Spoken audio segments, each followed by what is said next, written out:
This is a watertight box that protects these end cable connectors. They're sensitive, and we want to protect them from getting water damage during the cleaning process at nuclear power plants. We made 20 of these boxes for XL Energy in Minnesota. I'm going to take you on the journey of designing, prototyping, and then ultimately making and assembling these 20 units for this watertight box. This video is sponsored by Giga. Oh, I love saying Giga. My name is Eric Strebel.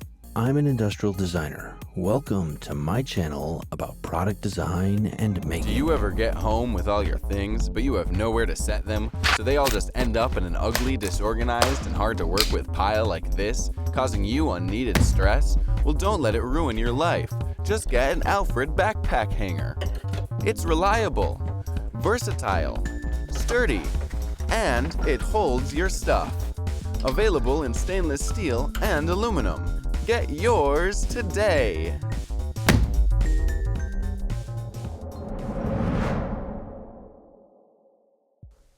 Any design project that I'm going to work on where we're designing something from scratch is going to require some sort of a sketch to show to the client what we're going to do in the project and how we're going to move forward. And so this is the initial sketch that was drawn very quickly with some notes about how this box was going to seal this cable end connector. That's what got the job. Then this sketch was sketched up in phase 1 to nail down some more of the details and figure out how things were actually going to come together and seal this connector inside the box and hold it in place for use. And so this is the initial concept that we're going for, and we're going to build CAD for first.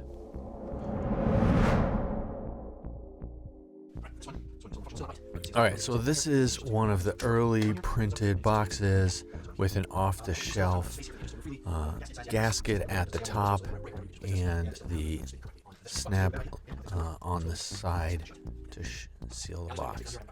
And these were based loosely on like otter boxes that you can buy for your phone and to hold your stuff when you go canoeing and keep stuff dry. We need to have a silicone seal to, make this thing watertight. We're never going to get waterproof, but watertight is good enough for this. So we make them in 3D printed molds where we inject some silicone in there, and then that gives us this seal at the end where the cable enters the box to try to keep things as dry as possible. Now, I'm not even sure where to cut the gasket to get this to work, and I randomly cut it on the side because I think that makes a lot of sense. But that doesn't really work. You see the gap there, and is not good enough for what we need. So I need to make another one of these little seals and test that out. And I slid it at the top, not knowing if that's going to work. But as it turns out, when you put that on the top, it kind of gets squeezed from the sides, and it seals that up pretty decent. And so that ends up working really good, and we're going with that for right now to get this thing kind of sealed up. This is an additional print where we're making some adjustments to get things to snap together a little bit better, and we see that we're having areas where water's getting through, and we need to address that. Since we're having some water come in on the sides, I decide to redesign the latch so we get some more clamping force and some more pressure on the seal to seal the lid to the bottom. And that was relatively easy to do because the clamp came off, and so we could redesign a different part to go there, and the rest of the stuff would stay the same. But ultimately it's a bottom, a lid, a seal, and then the parts for the clamp that make up this box, and we're using an off-the-shelf gasket that we buy. And so here you can see the new clamp, and this gives us much better clamping force than what we had before, and also makes it easier to actually clamp the box or the lid. There you go. And so that's really nice, and pretty happy with how that works, and we're going to move forward with this design. Before Giga, you had local shops, trusted collaboration, and better pricing. But they couldn't handle every job, and sometimes they would go silent on quotes. With InstaQuote platforms like Xometry and Protolabs, there's a cost for speed, no supplier relationships, or direct communications. Giga gives you access to vetted manufacturers with reliable capacity. These are our first factory samples, i.e. we're going to have PCBWay print out all these parts for us in a nylon. And so this is the first batch that we got from them of a box, so we could kind of test it out. And the reason I went with nylon, even though it is potentially water absorbing, is how stiff it is.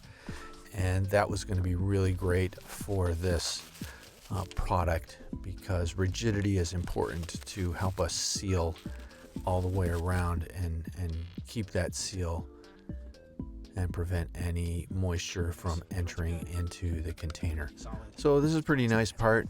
Threads came out. It's very stiff, very strong. It's what I was hoping for. So let's go ahead and assemble this. This also has great impact resistance with this nylon as well. We use a 3mm stainless steel rod as a pin for the hinge, and we'll take that over to the lathe and we'll square that off and chamfer the edge so that we can insert it into the lid here. Yeah, we'll tap that into place. All right, let's assemble this thing. We have to tap it in. That's good. We don't want the hinge sliding out or coming off.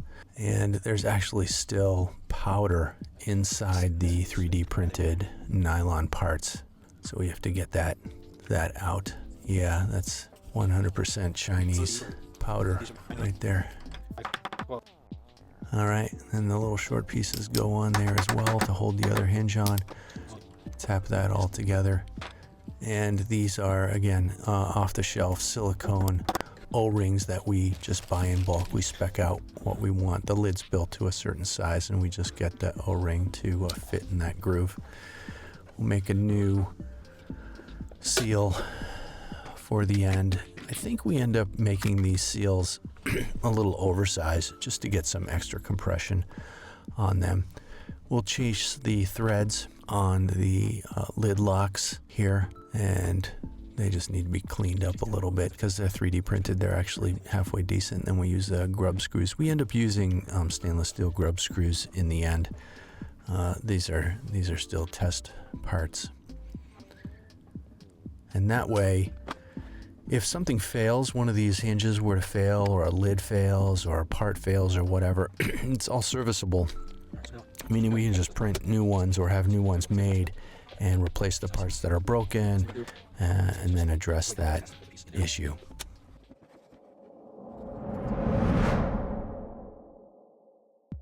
So the day arrives and the parts arrive from PCBWay. Here they are all boxed up, and we're not able to assemble them. So first of all, PCBWay forgot to ship the lids entirely. So we got no lids. We're up against the deadline, and we still don't know why the parts don't fit. We couldn't figure it out. Then we stack them next to each other, and check this out. Look at how many of the parts are messed up. So a few of them were usable, but one of their machines must have been out of tolerance, and clearly their quality control completely missed it.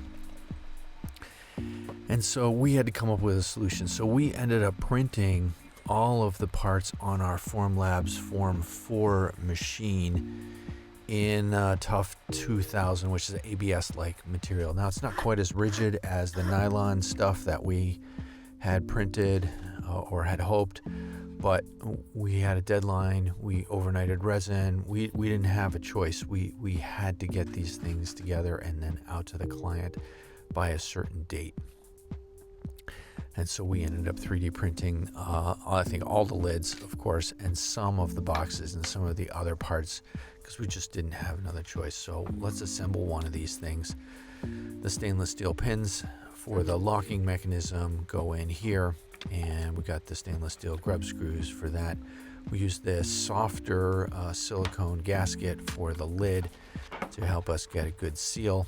Put that in with 3mm stainless steel pin, seals, and then the clamp on the side, which gets grub screwed in and locked. And so this is what most of the boxes look like. Here's one that we printed ourselves because we were just short. We just didn't have enough parts. And we'll take a look, and that's dry on the inside. That's a little bit of a not great print on the inside there, but that's sealed, and so we're good with that. All of the boxes get lanyards put on them. These are shoelaces that we bought in bulk, and because they need to hang from the ceiling to hold these cables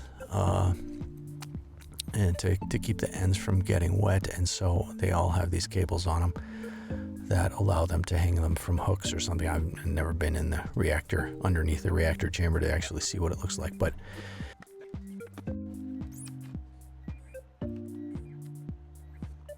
now we also put in a little bit of petroleum jelly here on the seals, and we do that on the ends, and we did that on the lid, and that gives us a better seal, a better chance of sealing everything. And if there were some sort of a minimal gap or whatever, the petroleum jelly would potentially fill that gap and give us a little bit of cushion.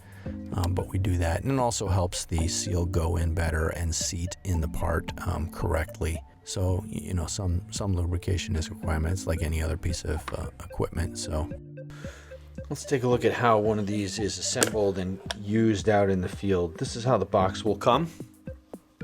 And there is a silicone gasket here. This goes around this cable end and will seal it here. So we'll put that on there, and we will slide that into the groove. Press that down. Now you'll notice this nut here allows us to thread back against the connector and keep it from flopping around inside the box without damaging the pins. So we should have a good seal.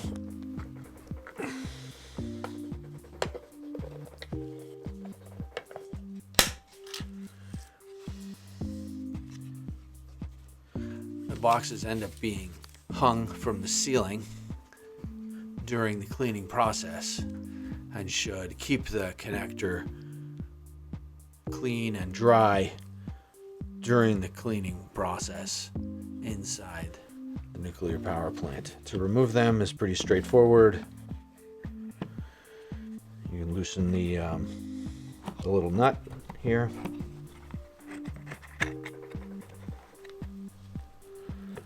Take this out, remove the connector, and then reconnect it back in the field.